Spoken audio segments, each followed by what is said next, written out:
Hello guys, and I welcome you all in today's tutorial. So, we are going to solve the questions of human respiratory system of our last unit, that is human physiology of your class 11th. Okay, and ये बता दूं कि आपका 15 जून को आपका agriculture का exam हो रहा है झारखंड में, ठीक है, JCECB का।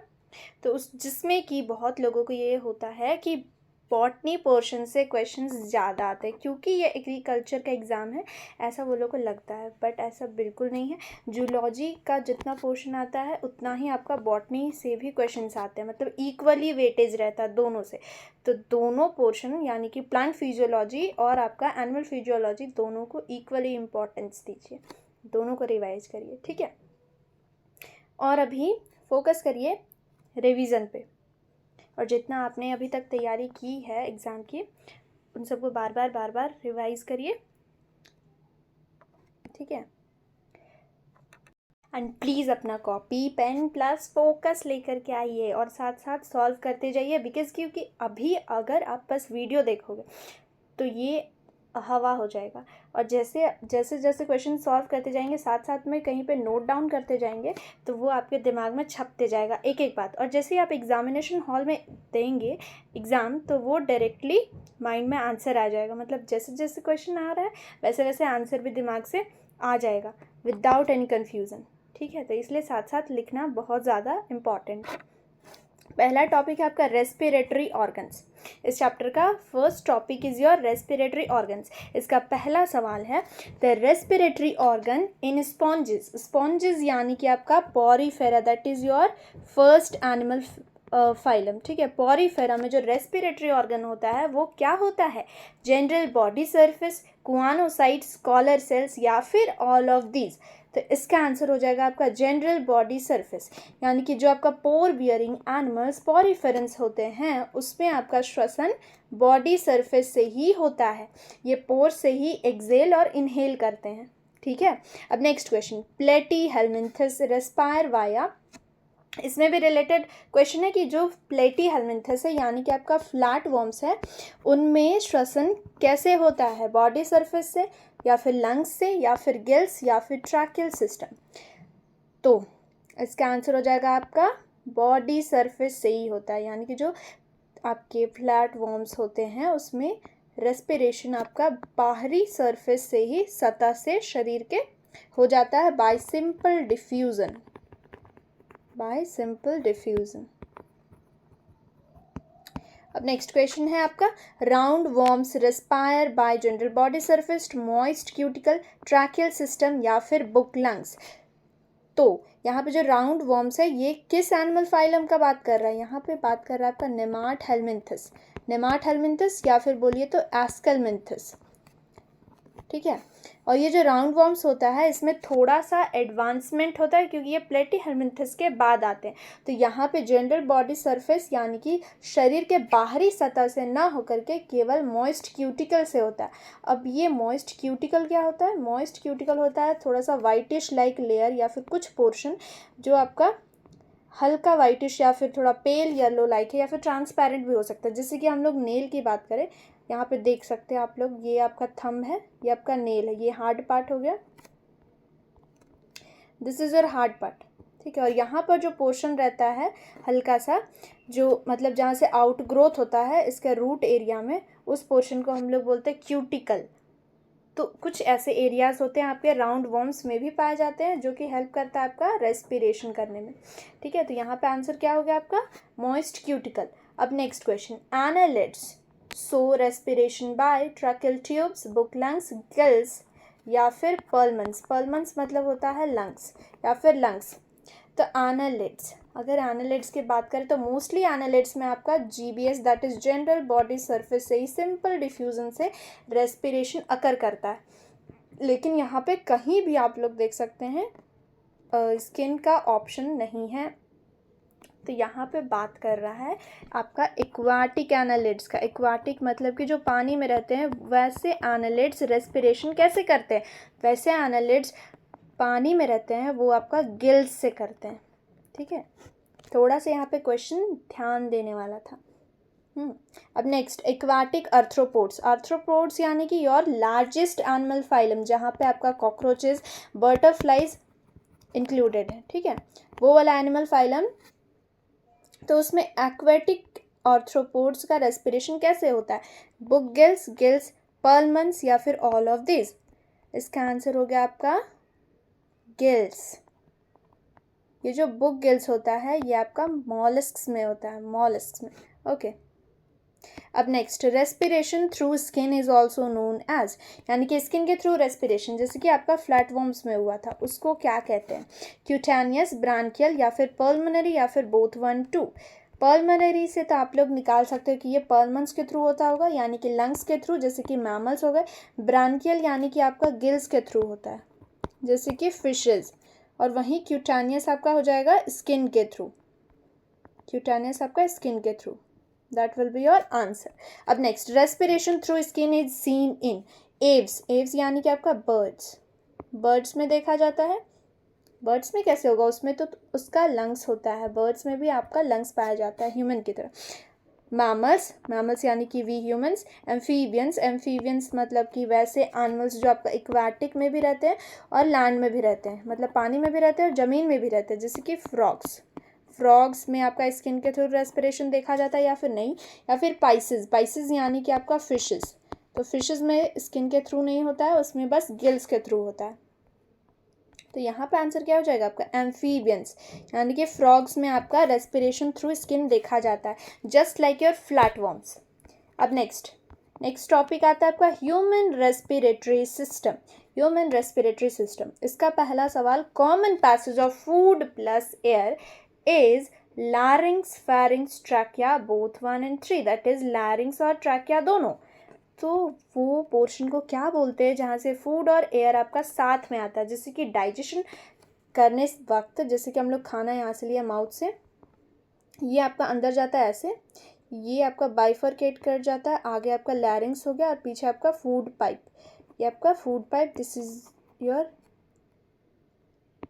हाँ यहाँ पर लैरिंग्स। ओके ट्रैकिया के अवर पार्ट पे यहाँ पे लैरिंग्स हो गया और उसके नीचे जो हैंग कर रहा होता है this is your wind pipe, यहाँ से आपका हवा जाता है और यहाँ आपका फूड जाता है, food, here your air.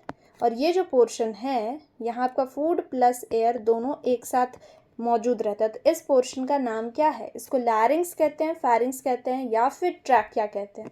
The answer will be your pharynx, pharynx. यहाँ देखिए लैरिंग्स जो है ये L for larynx, L for language, L for lingual, यानी कि यहाँ से हम लोग क्या कहते हैं? यहाँ से हम लोग साउंड प्रोडक्शन का काम करते हैं, साउंड बॉक्स का काम करता है ये लैरिंग्स, ठीक है। अब next sound box is the, of course L for larynx, L for lingual, L for language, यानी कि लैंग्वेज कहाँ से बोलेंगे हम लोग? लैरिंग्स से बोलेंगे, यानी कि लैंग्वेज बोल करके हम लोग क्या प्रोड्यूस करेंगे? साउंड प्रोड्यूस करेंगे। Now the next question, the covering of the larynx is known as epiglottis, glottis या फिर आपका हाइलिन। एंड फोर्थ ऑप्शन हम लोग कंसिडर कर लेते हैं ऑल ऑफ दीज। तो ये जो हाइलिन कार्टिलेज होता है ये कवर करता है लैरिंग्स को, या फिर ग्लॉटिस या फिर एपिग्लॉटिस।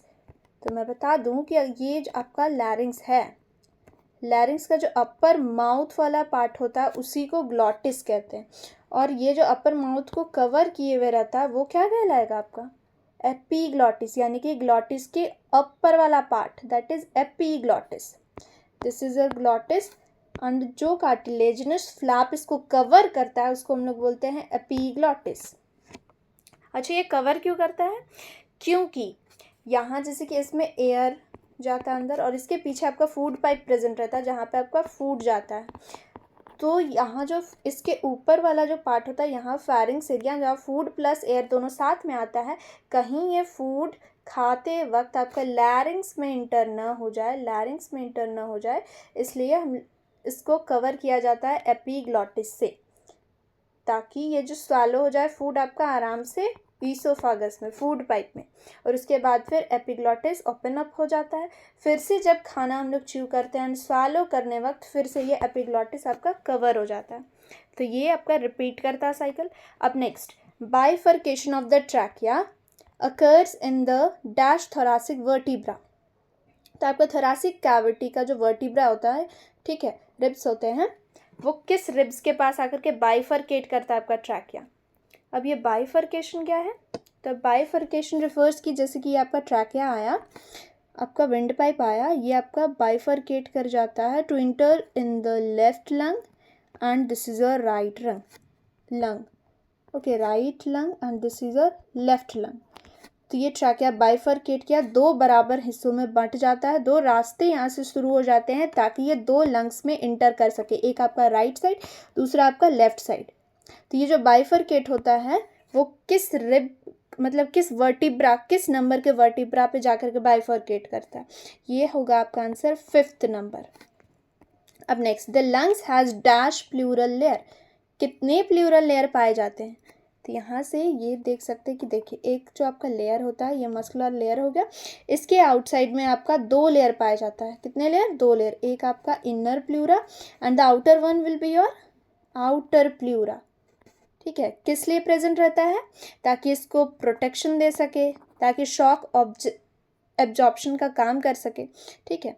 तो आंसर तो मिल गया हमें कि कितने प्लूरल लेयर होते हैं, 2 प्लूरल लेयर होते हैं, एक इनर और दूसरा आउटर। अब next, the organ present between the 2 lungs is heart, spleen, thymus, both 1 and 3। तो हमारा जो लेफ्ट लंग होता है, ओके, लेफ्ट लंग होता है, this is your left lung, this is your right lung. यहाँ जो लेफ्ट लंग होता है, यहाँ पे थोड़ा सा नॉच, मतलब घुसा हुआ स्ट्रक्चर होता है, और यहीं पे आपका बीच में प्रेजेंट होता है हार्ट, एंड हार्ट के ऊपर आपका थाइमस, मतलब 2 ऑर्गन प्रेजेंट होते हैं। और ये जो लंग्स के बीच का एरिया होता है, ये बीच वाला एरिया, लंग्स के बीच वाला एरिया जो होता है आपका, इसको मिडियास्टनम बोलते हैं, मिडियास्टनम, जहाँ पर से आपका ये ट्रैकिया लटक रहा होता है, हैंग कर रहा होता है, ठीक है। तो इसका आंसर क्या हो जाएगा, both 1 and 3, heart and thymus. Now the next question, the space between both the lungs is known as what. Medium का स्पेस है, that is it will be known as your mediastinum. Diaphragm की बात करें तो ये तो आपका muscle होता है दोनों लंग्स के नीचे। थाइमस की बात करें तो ये आपका ऑर्गन होता है बीच में, एंड कार्डियम मीन्स कि आपका हार्ट जो बीच में होता है दोनों के। अब next, the conducting part of air and lungs begins from nostril, trachea, bronchi, primary bronchioles. यानी कि हम लोग जो इनहेल और एक्सेल करते हैं वो आपका एयर का कंडक्शन कहाँ से स्टार्ट होता है, it begins with your nostrils, that is की आउटर नोज, ओके। अब next, the cartilaginous rings are found from trachea to, कहाँ तक, ट्रैकिया से लेकर के कहाँ तक पाया जाता है। कार्टिलेजिनस रिंग्स बता दो कि ये सी शेप्ड हाइलिन के कार्टिलेजिनस रिंग्स होते हैं, जो कि आपका ट्रैकिया से स्टार्ट होकर के आपका ब्रोंकाई तक जाता है। ब्रोंकाई के बाद primary bronchi, secondary bronchi, then after primary bronchioles. और ये सेकेंडरी ब्रोंक्यूल्स में जाकर के मतलब वहाँ आपका एब्सेंट रहते हैं, केवल प्राइमरी ब्रोंक्यूल्स तक ही ये प्रेजेंट रहते हैं। अब next, the respiratory part is alveoli, terminal bronchioles, primary bronchiole या all of these. Terminal bronchioles यानी कि your secondary bronchiole, primary bronchiole यानी कि योर इनिशियल ब्रोंक्यूल्स, ओके। तो जो रेस्पिरेटरी पार्ट होता है लंग्स में वो आपका होता है एल्वेलाई, यानी कि जो आपका टर्मिनल ब्रोंक्यूल के बाद आता है vascularised irregular bag like structure.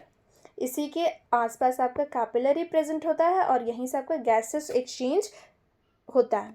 अब next, the function of the conducting part is, यानी कि सांसों को ले जाने का जो रास्ता है वो आपका कौन कौन सा फंक्शंस प्ले करता है। ह्यूमिडिफिकेशन ऑफ एयर, ह्यूमिडिफिकेशन यानी कि जो ड्राई एयर, यानी कि जैसे कि हम लोग जाते हैं पहाड़ के ऊपर तो वहाँ ड्राई एयर आता है, या फिर बोले तो कोल्ड एरिया में जाते हैं, बर्फीले जगह पे जाते हैं तो वहाँ पे जो हवा आता है वो नाक को छीलते हुए जाता है, तो उस एयर में मॉइस्चर ऐड करना, ठीक है, मॉइस्चर ऐड करना ताकि वो स्मूथली नोज से पास हो सके और फिर एक्सेल आउट हो सके। फिर bringing the air in body temperature, यानी कि अगर गर्म हवा जा रहा है तो उसे बॉडी टेम्परेचर पे लाना, फिर या फिर ठंडा हवा जा रहा है तो उसे भी बॉडी टेम्परेचर पे लाना। फिर transporting the air, of course ये कंडक्शन का काम कर रहा है तो ट्रांसपोर्टिंग तो होगा ही होगा, साथ में ये आंसर आपका ऑल ऑफ दीज होगा, यानी कि वो मॉइस्चर भी ऐड करता है, साथ में आपका बॉडी टेम्परेचर पे उसको लाता भी है। अब next, alveoli in lungs are irregular vascularized bag like. Yes, alveoli जो होते हैं वो इरेगुलर होते हैं, बैग लाइक होते हैं, वैस्कुलराइज्ड होते हैं। All of these, answer will be all of these. Now the next, pleural fluid is found between the lungs and the inner pleura, the outer and inner pleura, the alveoli या फिर the bifurcation of bronchi. यानी कि ये जो pleural fluid है वो आपका कहाँ पाया जाता है? ये नाम से ही पता चल रहा है कि जो लंग्स को सराउंड किया रहता है, inner pleura and your outer pleura, ये आपका इनर प्लूरा और आउटर प्लूरा के बीच में प्रेजेंट रहता है। इनर प्लूरा और आउटर प्लूरा के बीच में प्रेजेंट रहता है, ठीक है। तो इसका आंसर क्या हो जाएगा? इसका आंसर हो जाएगा आपका option number second, that is outer and inner pleural layer. Next, arrange in correct order. तो ये जो ऑर्डर है ये बेसिकली आपका है कि कैसे सांस अंदर जाता है, कैसे वो एक्सचेंज होता है, ठीक है। सबसे पहले देखते हैं option, breathing in and out, यानी कि ऑक्सीजन को अंदर लेना, कार्बन डाइऑक्साइड को बाहर निकालना, ये वाला ब्रीदिंग हो गया। Diffusion of gases in alveoli, ये फिर एल्वुलाई रीच करते हैं, वहाँ पे एक्सचेंज होता है, डिफ्यूज़ होता है और ब्लड कैपिलरी में जाता है। फिर ब्लड से और टिश्यूज़ के बीच आपका डिफ्यूज़न होता है, फिर transport by the blood and utilisation of oxygen by the cells and release of carbon dioxide, यानी कि सेल्स ने यूज़ किया, उसके बाद फिर कार्बन डाइऑक्साइड वापस दे दिया टिश्यूज़ को, मतलब कि आपका टिश्यूज़ से वो आउटसाइड ब्लड में चला जाता है। तो यहाँ पे एक गलती दिख रहा है कि अगर हम लोग गैसेस जैसे कि O2 लिए तो वो आपका एल्वुलाई में गया, एल्वुलाई से वो एक्सचेंज होकर के कहाँ जाएगा? ब्लड में जाएगा ना, क्योंकि ये रहा आपका एल्वुलाई। एल्वुलाई के चारों तरफ क्या होता है? ब्लड कैपिलरी होता है। तो ये एल्वुलाई से एक्सचेंज होकर के ब्लड में जाता है, उसके बाद ब्लड पर से ये जाता है आपका टिश्यूज़ में, है ना।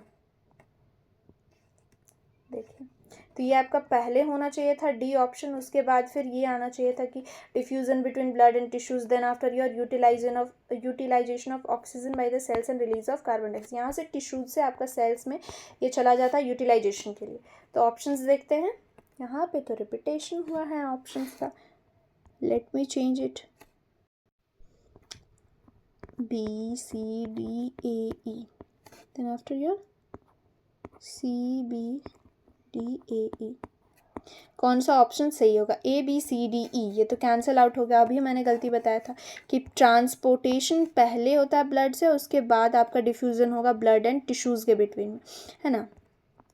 तो फर्स्ट आउट आपका कैंसिल हो गया, B, C, D, A, E, B, C, D, A, E, that is diffusion of gases in alveoli, यानी कि विदाउट ब्रीदिंग आपका डिफ्यूजन हो रहा है गैसेज का, ये भी गलत। देन आफ्टर सी ऑप्शन आता है diffusion between blood and tissues, ये तो महा गलत हो गया, ठीक है। एंड लास्ट ऑप्शन आपका बच जाता है फोर्थ वाला, that is A, B, D, C, E, that is A, B, D, C, E, that is की ब्रीदिंग इन एंड आउट, ये पहला हुआ। B, diffusion of gases in alveoli, ये दूसरा सही है। इसके बाद फिर D, that is transport by the blood, yes, alveoli से वो आपका ब्लड पे जाता है, ब्लड के बाद वो ब्लड एंड टिश्यूज़ में जाता है, यानी कि fourth option, and this will be your fifth. तो ये आपका सही हो गया ऑप्शन नंबर 4, ऑप्शन नंबर 4, यानी कि पहले हम लोग ब्रीदिंग किए ऑक्सीजन कार्बन डाइऑक्साइड का, ये फिर चला गया आपका एल्वुलाई में, एल्वुलाई से चला गया फिर आपका ब्लड में, ब्लड से चला गया टिश्यूज़ में, टिश्यूज़ से गया आपका सेल्स में, ठीक है। अब next, inspiration occurs when the intrapulmonary pressure is dash than the atmospheric pressure. अब यहाँ पे इंट्रापल्मोनरी प्रेशर क्या होता है? ये भारी भरकम वर्ड को ज़रा तोड़ते हैं। इंट्रा यानी कि बीच, मतलब कि पल्मोनरी यानी कि दो पल्मन्स के बीच का जो प्रेशर होता है, या फिर पल्मन्स के अंदर का जो प्रेशर होता है, यानी कि लंग्स के अंदर का जो प्रेशर होता है, उसे हम लोग क्या बोलेंगे? Intrapulmonary pressure.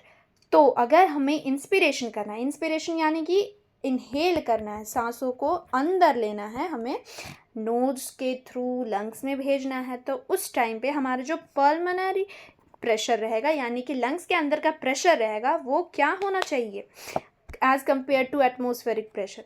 यानी कि वो हाई होना चाहिए या फिर लो होना चाहिए या फिर इक्वल या फिर डजंट डिपेंड्स, यानी कि एटमॉस्फेयर में कोई भी प्रेशर हो हमें फ़र्क नहीं पड़ता, हम तो यूं ही सांस लेंगे, ऐसा बिल्कुल भी नहीं है। क्योंकि प्रेशर हमेशा एयर कहाँ से कहाँ फ्लो करता है, high pressure to low pressure, ठीक है, high pressure to low pressure. तो हाई प्रेशर में आपका एटमॉस्फेयर रहेगा, यानी कि एटमॉस्फेयर से हमें सांस लेना है कहाँ, लंग्स के अंदर, ठीक है। तो लंग्स में हमारा लो प्रेशर रहेगा, high to low pressure flow करता है एयर, इसलिए हम लोग क्या करेंगे, एटमॉस्फेयर में प्रेशर ज़्यादा रहेगा और हमारा जो लंग्स है वहाँ पे प्रेशर आपका लो रहेगा।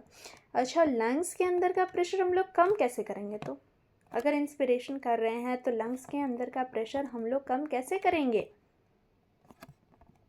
इसके लिए हम लोग क्या करते हैं कि ये वाला लॉ अपनाते हैं, यानी कि अगर प्रेशर, केमिस्ट्री में आप लोगों ने पढ़ा होगा कि अगर प्रेशर बढ़ता है तो वॉल्यूम भी बढ़ता है, और अगर वॉल्यूम घटता है तो प्रेशर भी घटता है, यानी कि बोले तो यहाँ वाइस वर्सा हो गया।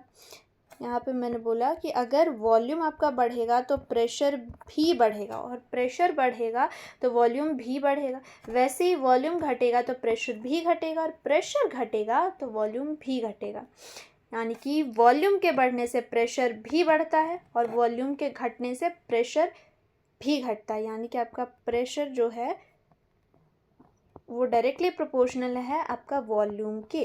तो अगर हम लोग को लंग्स के अंदर का प्रेशर को लो करना है तो हम लोग को वॉल्यूम को भी क्या करना पड़ेगा, लो करना पड़ेगा, लंग्स के वॉल्यूम को लो करना पड़ेगा। और ये कैसे करते हैं हम लोग, तो जैसे कि इंस्पिरेशन करते हैं, जैसे सांस अंदर लीजिए, सांस आप खुद अंदर लीजिए, महसूस हो जाए,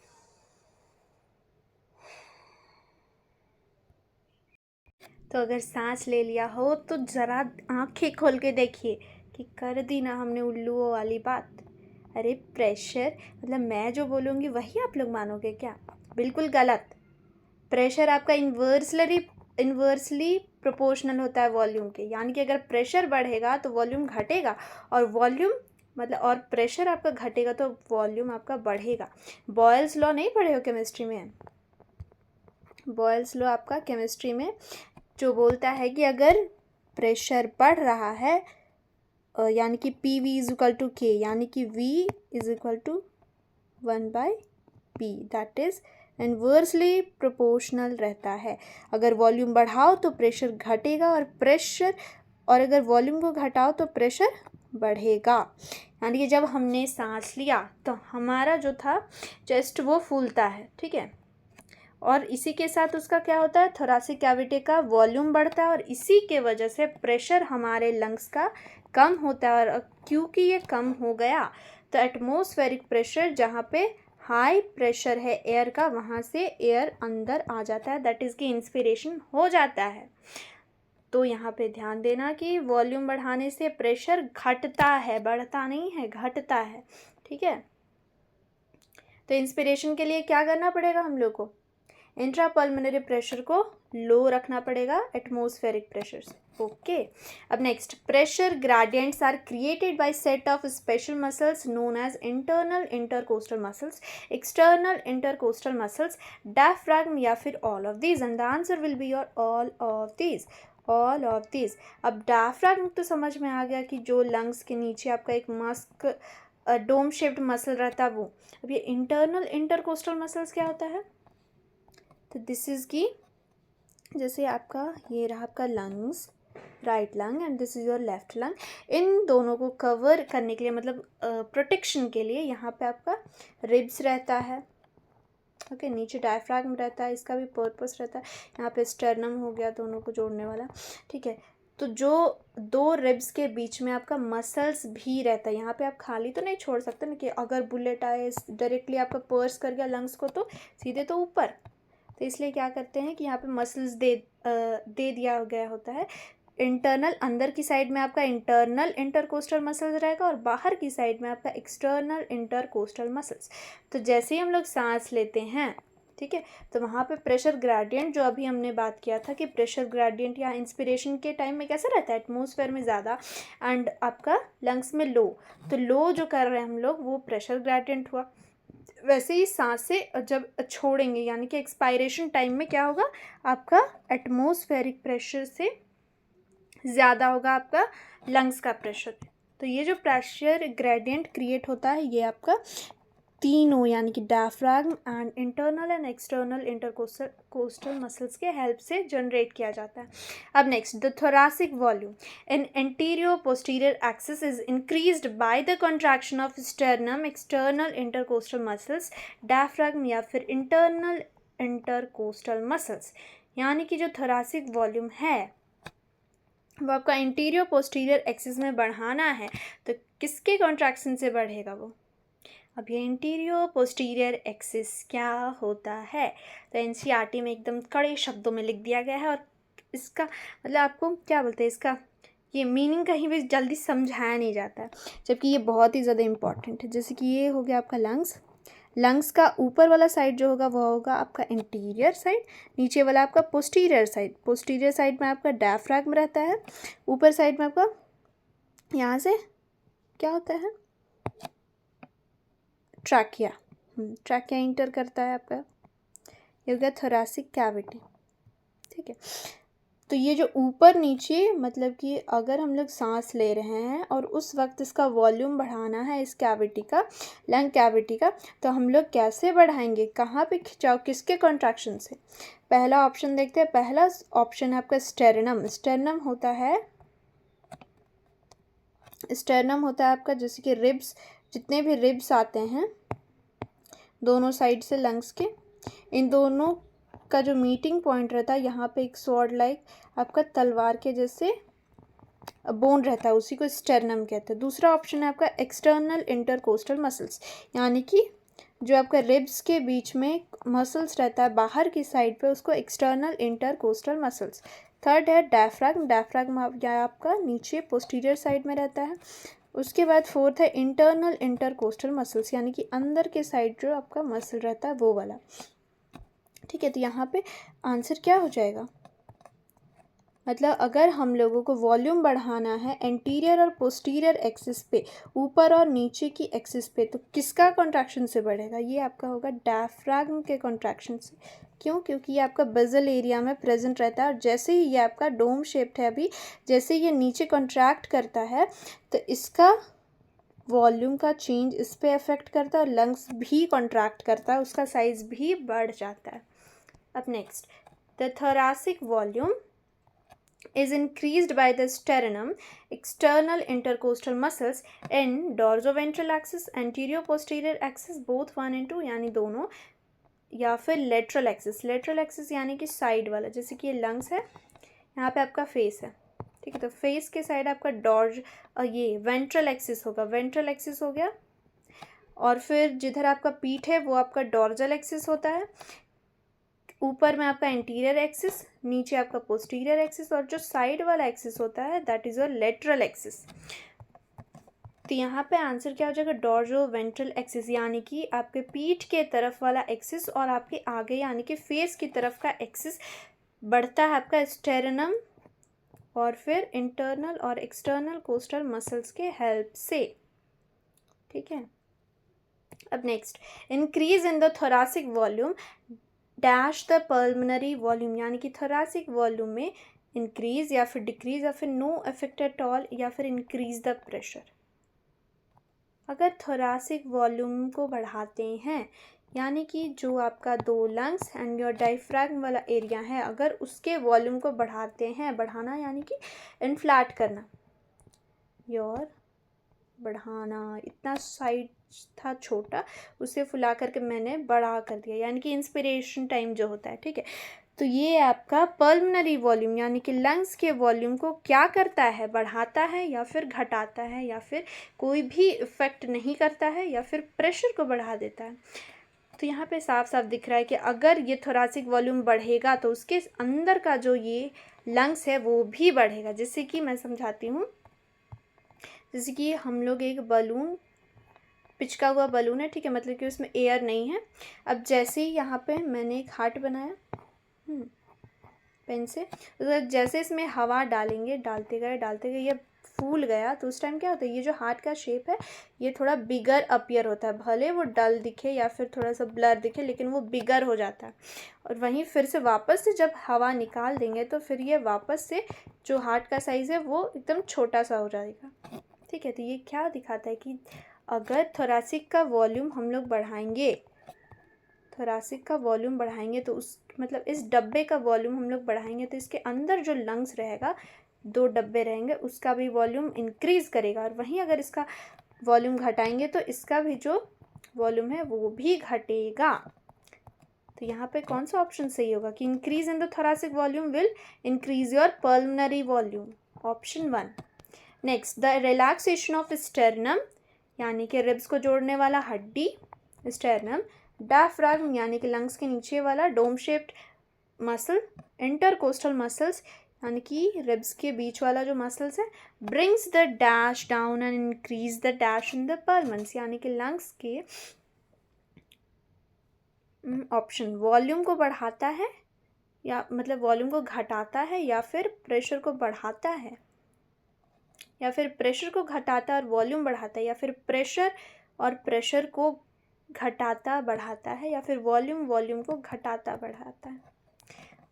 इसका आंसर हो जाएगा कि अगर रिलैक्सेशन हुआ है स्टेरनम और डायफ्राग्म और इंटरकोस्टल मसल्स में रिलैक्सेशन हुआ है यानी कि वॉल्यूम आपका क्या हुआ है, थोरैसिक वॉल्यूम का कम हुआ है, वॉल्यूम कम हुआ तो प्रेशर बढ़ा है। ठीक है, तो कितना सिंपल है कि अगर स्टेरनम डायफ्राग्म इंटरकोस्टल मसल्स आपका जब कॉन्ट्रैक्ट कर रहा था यानी कि फूल रहा था, उस वक्त क्या हो रहा था, वॉल्यूम बढ़ रहा था और वॉल्यूम के बढ़ते ही आपका प्रेशर डाउन हो रहा था। वहीं जब ये रिलैक्सेशन मोड पे आया यानी कि कॉन्ट्रैक्ट होने के बाद रिलैक्स हो गया तो क्या होगा, वॉल्यूम आपका छोटा हो जाएगा थोरैसिक कैविटी का। ठीक है, और पल्मन्स के अंदर जो प्रेशर होगा वो क्या हो जाएगा, बढ़ जाएगा, क्योंकि बॉयल्स लॉ में हमने क्या पढ़ा है कि pressure is inversely proportional to your volume.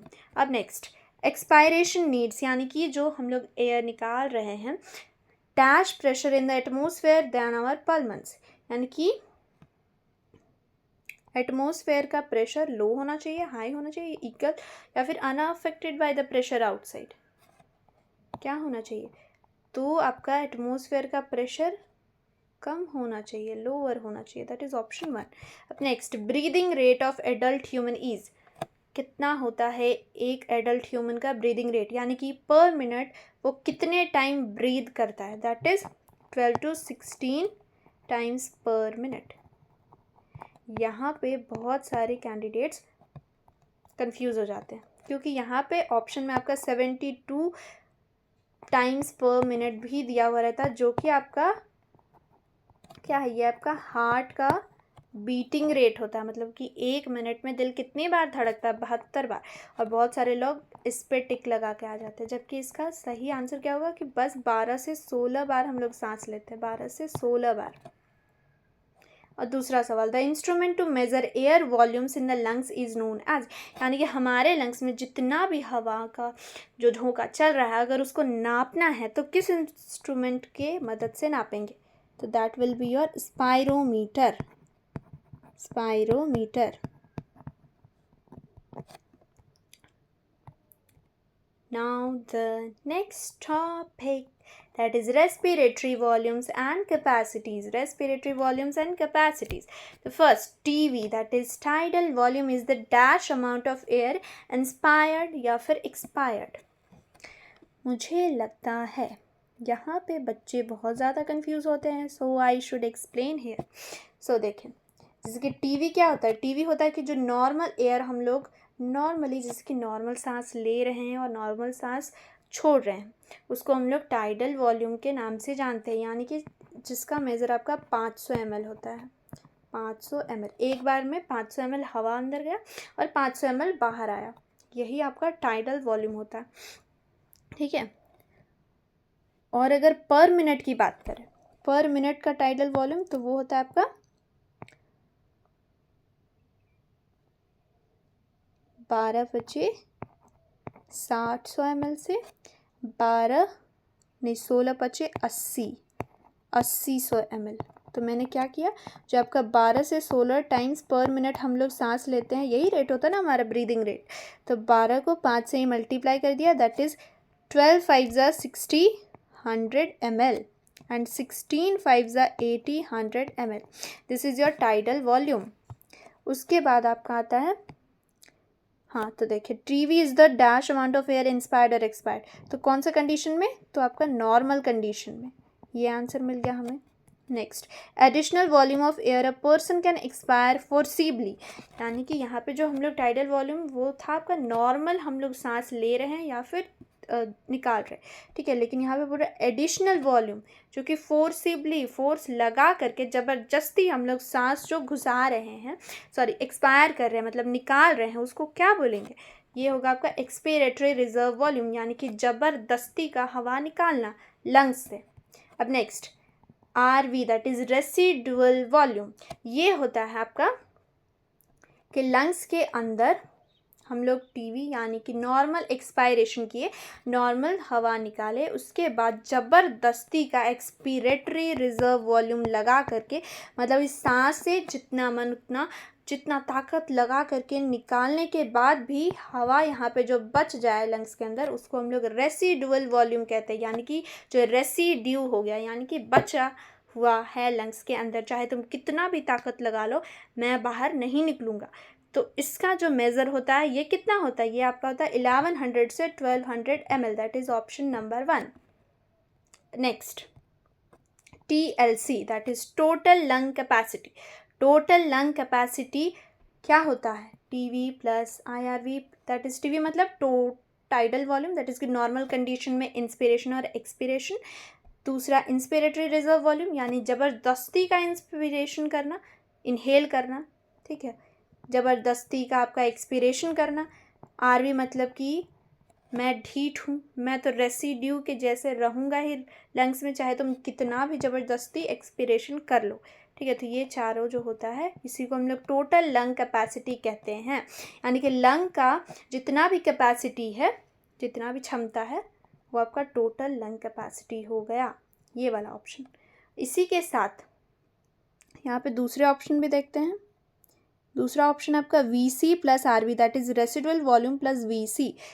मतलब VC मतलब क्या होगा, VC मतलब आपका वाइटल कैपेसिटी. अब ये वाइटल कैपेसिटी क्या होता है, तो vital capacity means your, vital capacity मतलब होता है कि ज़बरदस्ती का एयर निकालो और उसके बाद जितना भी मैक्सिमम लेवल का एयर तुम इनहेल कर सकते हो, वो वाइटल कैपेसिटी कहलाता है. या फिर ये बोलो कि ज़बरदस्ती का इंस्पिरेशन कर लो, पूरा सांस भर लो, फुला लो, उसके बाद लंग्स को फुला लो, उसके बाद जितना भी मैक्सिमम अमाउंट ऑफ एयर तुम्हारा एक्सेल होगा, एक्सपायर होगा, उसे कहते हैं वाइटल कैपेसिटी. तो जो वाइटल कैपेसिटी होता है वो आपका होता है, vital capacity is equal to क्या, नॉर्मल इंस्पिरेशन एक्सपिरेशन चल रहा है, साथ में ज़बरदस्ती का इंस्पिरेटरी रिजर्व वॉल्यूम और ज़बरदस्ती का एक्सपिरेटरी रिजर्व वॉल्यूम, ठीक है, तीनों का सम. तो ये तीनों का सम यानी कि ये तीनों का सम प्लस RV, तो यानी कि ये भी ये कंडीशन मीट कर रहा है. तो बोथ 1 और 2 आपका सही हो जाएगा यहाँ पे. That is vital capacity plus residual volume भी, और TV IRV ERV plus residual volume भी, ये दोनों. अब next, the difference between RV यानी कि residual volume and FRC that is your functional residual capacity is that RV थोड़ा सा ऑप्शन यहाँ गलत है, यहाँ पे थोड़ा सा गलत हो गया था. दैट इज़ कि रेसिडुअल वॉल्यूम जो होता है वो रिमेन करता है लंग्स में आफ्टर नॉर्मल एक्सपिरेशन, यानी कि नॉर्मल जो टीवी चल रहा है उसके बाद जो हवा बच रहा है वो रेसिडुअल वॉल्यूम होगा. FRC यानी कि functional residual capacity remain in lungs after normal expiration, यानी कि नॉर्मल एक्सपायर करने के बाद जो बचेगा उसको फंक्शनल रेसिडुअल कैपेसिटी. या फिर FRC remains in lungs after forcible expiration, मतलब कि ज़बरदस्ती का सांस निकालो उसके बाद जो हवा बचेगा ढीठ के जैसे, उसे हम लोग फंक्शनल रेसिडुअल कैपेसिटी कहते हैं. या फिर सही, मतलब सारे के सारे सही हैं आपके. तो यहाँ पे क्या होगा कि जो हमारा ये थर्ड ऑप्शन है, थर्ड ऑप्शन दैट इज कि FRC functional residual capacity remain in lung after forcible expiration. ये मैंने अभी बताया था कि जो रेसिडुअल वॉल्यूम होता है वो होता है ना कि ज़बरदस्ती का सांस निकालो उसके बाद भी मैं रहूँगा लंग्स के अंदर। यहाँ पे क्या होगा, FRC की जगह RV होना चाहिए था। ठीक है, तो ये आपका थर्ड ऑप्शन गलत हो गया, ये कैंसिल, तो ऑल नहीं होगा। उसके बाद FRC remain in lung after normal expiration, ये सही होगा आपका। यानी कि जो फंक्शनल रेसिडुअल कैपेसिटी है मतलब कि फंक्शन के साथ चलना, फंक्शन यानी कि फ्लो के साथ चलना, मतलब नो ज़बरदस्ती, तो ये होता है इसमें कि ये क्या था, नॉर्मल था आपका। FRC मतलब कि जो रेसिडुअल वॉल्यूम था वो आपका एक्सपायरेशन ज़बरदस्ती का, फोर्सिबल एक्सपायरेशन के बाद बचता था, लेकिन जो फंक्शनल रेसिडुअल कैपेसिटी है वो फ्लो के साथ चलता है और इसलिए वहाँ पे नॉर्मल एक्सपिरेशन होता है। वहाँ पे कोई ज़बरदस्ती का एक्सपिरेशन नहीं होता है, कोई धक्का मुक्की नहीं होता है, वो फंक्शन यानी कि फ्लो के साथ आराम से होता है, यानी कि नॉर्मल एक्सपिरेशन। ठीक है, और यहाँ RV की बात करें तो यहाँ पर आपका फोर्सिबल होना चाहिए था। ठीक है, आंसर होगा आपका option 2। Next, exchange of gases. Next topic is your exchange of gases. इसमें है alveoli exchanges oxygen and carbon dioxide by facilitated transport, simple diffusion, osmosis या फिर active transport. Answer will be your simple diffusion, यानी कि simply हवा को आने और जाने दो। अगर उसमें भी मैं पैसे लगाऊंगी तो आदमी तो सीधे ऊपर चला जाएगा। यानी कि एल्वोलाई का जो ये होता है और कैपिलरीज जो इसमें अटैच रहते हैं, यहाँ पे कोई भी ज़्यादा एनर्जी वाला काम नहीं होता है, ताकि आपका ऑक्सीजन और कार्बन डाइऑक्साइड का एक्सचेंज सिंपली हो सके और आदमी जिंदा रहे आराम से। ठीक है, अब next, rate of diffusion is affected by thickness of membrane, यानी कि एल्वोलाई का मेम्ब्रेन और कैपिलरी का मेम्ब्रेन, इन दोनों का थिकनेस मैटर करता है। येस ऑफ कोर्स मैटर करेगा ना, क्योंकि अगर ये ज़्यादा मोटा हो जाएगा तो एक्सचेंज टफ हो जाएगा। एक तो सिंपल डिफ्यूज़न करवा रहे हैं, ऊपर से अगर थिकनेस भी मोटा हो गया तो वो थोड़ा मुश्किल हो जाएगा। फिर सॉल्युबिलिटी ऑफ गैसेस भी तुम्हारा आराम से हो जाना चाहिए, मतलब कि सॉल्युबल हो जाना चाहिए ब्लड में, ताकि वो आए और निकल जाए कार्बन डाइऑक्साइड आराम से। फिर प्रेशर ग्रेडियंट, यानी कि प्रेशर ग्रेडियंट भी होना चाहिए इसमें, low to high and high to low, और इसलिए ऑल ऑफ दीज यहाँ का आंसर हो जाएगा। अब next, unit to calculate partial pressure of oxygen and carbon dioxide is millilitre per minute, millimetre mercury या फिर millimetre Fe, that is your iron, या फिर none of this. The answer will be your mmHg।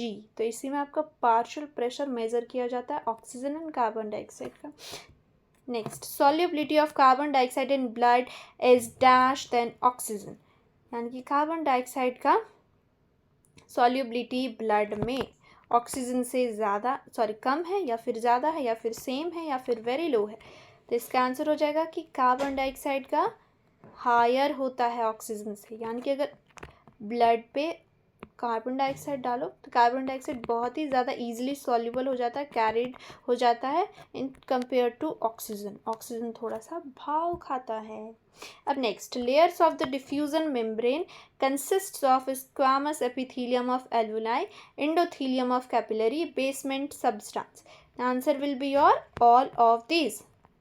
कैसे, तो जैसे कि diffusion membrane मतलब कि ये रहा आपका alveoli and this is your capillary, तो स्क्वामस एपिथेलियम यानी कि पतला सा लेयर ऑफ योर एल्वोलाई है यहाँ पर। इंडोथीलियम हो गया कैपिलरी, यानी कि कैपिलरी ब्लड कैपिलरी का इंडोथीलियम ब्लड कैपिलरी का लेयर। ठीक है, और बेसमेंट सब्सटेंस मतलब होता है कि इन दोनों के बीच में जो कनेक्टिंग लेयर होता है, हल्का सा गैप होता है, बेसमेंट सब्सटेंस वहाँ पे। ठीक है, बीच का substance that is your basement substance. ये तीनों लेयर आपका प्रेजेंट रहता है, यानी कि एक तो आपका एल्वोलाई साइड स्क्वामस एपिथेलियम, फिर बीच में बेसमेंट सब्सटेंस, फिर यहाँ पे endothelium of capillary. Next, transport of gases. ये जो गैसेस होते हैं उसका ट्रांसपोर्टेशन से क्वेश्चन है इसमें। नेक्स्ट है, the main transportation medium of air is haemoglobin, blood, plasma या फिर bicarbonate. The answer will be your blood. Blood, खून के द्वारा आपका मेन ट्रांसपोर्टेशन होता है, यानी कि आपका यहाँ हेड पर से ब्लड जाएगा आपका टो तक, किससे? हीमोग्लोबिन से। यस, हीमोग्लोबिन से ही जाता है, बट कुछ तो आपका प्लाज्मा में भी ऐसे जाता है, बाइकार्बोनेट में भी जाता है, और ये तीनों कहाँ रहते हैं? तीनों आपका ब्लड में ही तो रहता है ना, तो हम लोग ब्लड को ही कंसिडर करते हैं। तो option second will be your correct answer, that is your blood. अब next, 97% of oxygen is transported by RBCs. क्यों? आरबीसीज के अंदर आपका प्रेजेंट रहता है हीमोग्लोबिन, और हीमोग्लोबिन में आपका 4 ऑक्सीजन मॉलिक्यूल 4 बस के सीट में बैठ करके ट्रैवल करके जाते हैं। ठीक है। अब next, carbon dioxide is transported by the haemoglobin as carbamino haemoglobin, oxy haemoglobin, carbonic haemoglobin, carbonic haemoglobin, bicarbonic haemoglobin. The answer will be your carbaminohaemoglobin, that is your option 1, क्योंकि ऑक्सी हीमोग्लोबिन नाम से ही पता चल रहा है कि इसमें तो ऑक्सीजन ऐसे बाइंड करके जाता है हीमोग्लोबिन से। Next, the association of oxygen with haemoglobin is reversible, irreversible या फिर बोथ ऑफ दीज, यानी कि दोनों हो सकते हैं। Answer will be your reversible. Reversible यानी कि अगर ये हीमोग्लोबिन के 4 सीट में ऑक्सीजन मॉलिक्यूल 4 मॉलिक्यूल बैठ करके जा रहा है, ठीक है, कहाँ जा रहा है? कहाँ जा रहा है? देखो, एल्वियोलाई यानी कि लंग लेवल में, लंग्स के एरिया में हीमोग्लोबिन में ये बैठ जाता है ऑक्सीजन, और फिर ये जाता है आपका टिश्यूज़ के पास। टिश्यूज़ के पास ये जाकर के उतरना भी तो रहता है। अगर ये जो बस के शीट में चिपके ही रहेंगे ऑक्सीजन, तो ये तो टिश्यूज़ तक जाएंगे ही नहीं, टिश्यूज़ को मिलेगा ही नहीं। तो इसलिए ये इरिवर्सिबल ना होकर के क्या होता है? रिवर्सिबल बॉन्डिंग होता है। रिवर्सिबल बॉन्डिंग यानी कि एक बार जो बैठे तो हम आराम से उतर भी सकते हैं इस सीट से।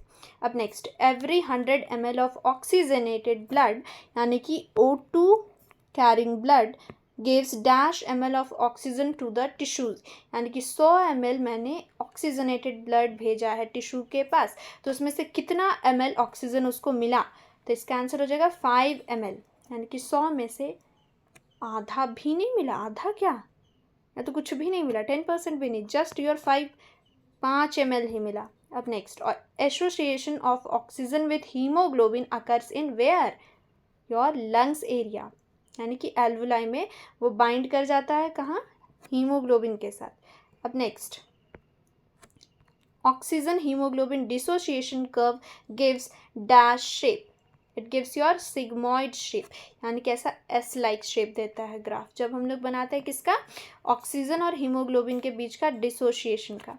ठीक है। अब next, haemoglobin bonds with dash oxygen molecules at once, यानी कि एक बार में एक हीमोग्लोबिन में कितने ऑक्सीजन बैठते हैं?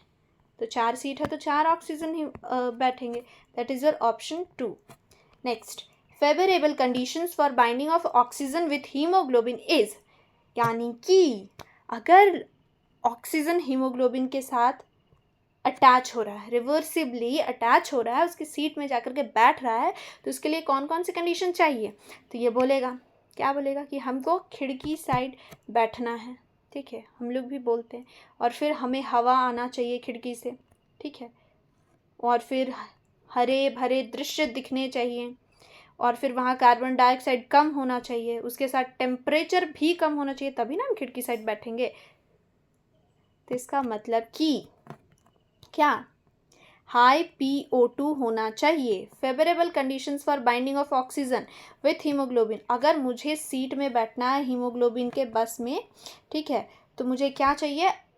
ऑक्सीजन का लेवल हाई होना चाहिए, यानी कि एयर आते रहना चाहिए खिड़की साइड, ठीक है, और उसके अलावा बाकी जो रहेगा वो कम होना चाहिए, यानी कि कार्बन डाइऑक्साइड भी कम होना चाहिए, टेम्परेचर भी कम होना चाहिए, H+ आयंस भी कम होने चाहिए, ठीक है।